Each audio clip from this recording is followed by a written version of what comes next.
Engines engaged.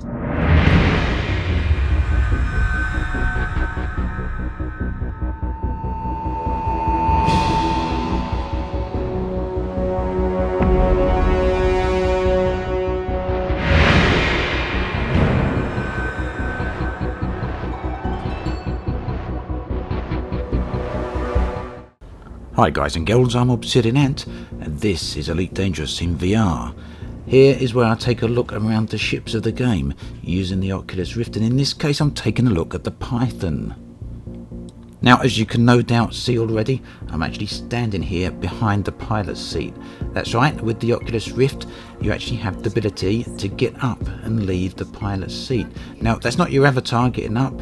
What you do is simply stand up in the real world, and the tracking system in the Oculus Rift actually moves you according to your real world movements. So if I stand up out of my gaming chair, I will stand up out of my in-game chair, and here I've walked around behind the seat, and now I'm backing up a few steps so you can get a slightly wider view of the bridge here.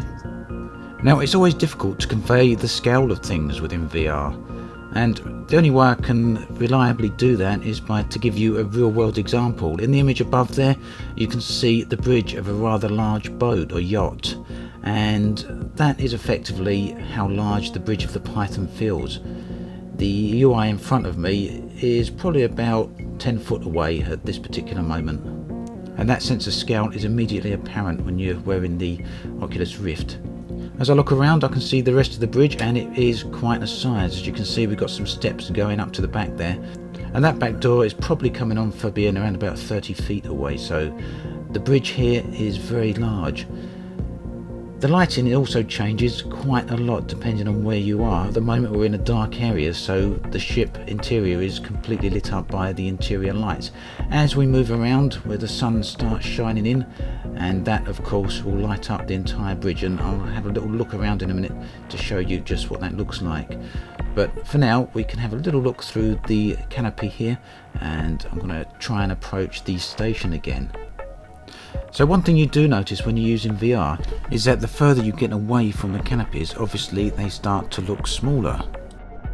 When you're sitting in the seat you're up close to the canopy, so it actually occupies all your field of view, but that's obviously not true the further you get away from the canopy.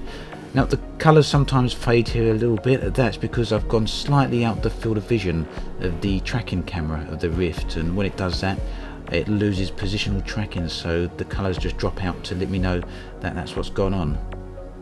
So like I say, I can walk around a bit here, and seeing as many of you are new to this channel, I'm going to show you exactly how that works.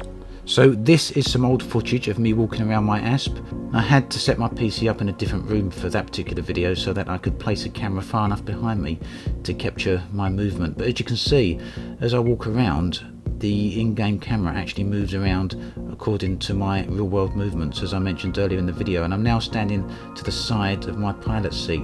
You can see the pilot's seat is positioned at the exact same place as my real-world seat, so as I come round behind the seat in a moment, you can see in-game I am also placed in exactly the same location. The Oculus Rift DK2, which I'm using here, is the developer version of the headset, and it's not really optimized for this type of movement. It does work very well, but the camera doesn't track you beyond a few feet, and of course I've got to try and hold up the cable here so that I don't trip over it or get it otherwise tangled. But the fact is, it works, and it works really well. Now back to the Python again, you can see the shadows and the lighting of the star coming through the canopy there, and how it casts light across the back of the bridge. Some really gorgeous touches to the lighting here. Now, you hear the words immersion banded around a lot nowadays in regards to gaming, but really and truly that is the only word that can be used to describe just what it feels like to use the VR headset in a game like this. That and the sense of presence being the sensation of actually feeling like you're standing here. In some cases, when the VR environment is so well realised, it is good enough to trick your senses into believing that you're actually there, and it's a very strange feeling, I must tell you. Now, another thing that comes from using virtuality inside these ships is that you get a much better field of view than you otherwise would, and it's obviously much better even than normal head tracking.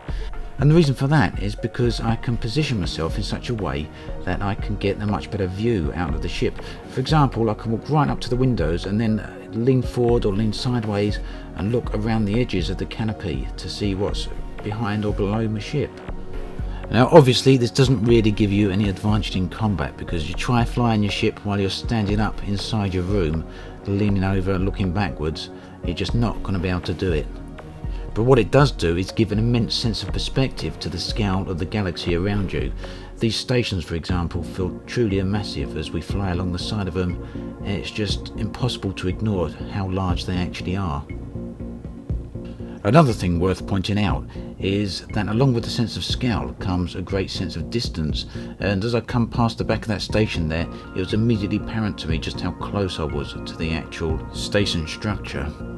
So really, the Oculus Rift isn't so much about using it like you would a monitor.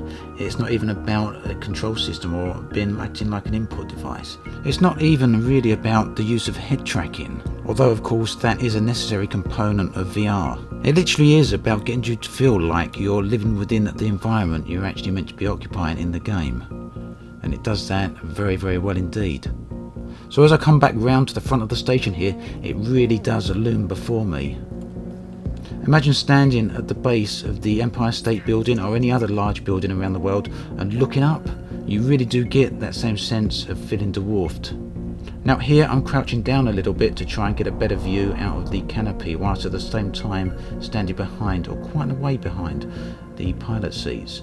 The UI still work from back here, they're just activated by me looking at them. Now I didn't talk too much about the Python itself here. What you need to know you can pretty much see from the video and from me looking around. This particular VR video is quite a lot longer than my previous ones, and one of the reasons for that is because it's been quite a while since the previous such video.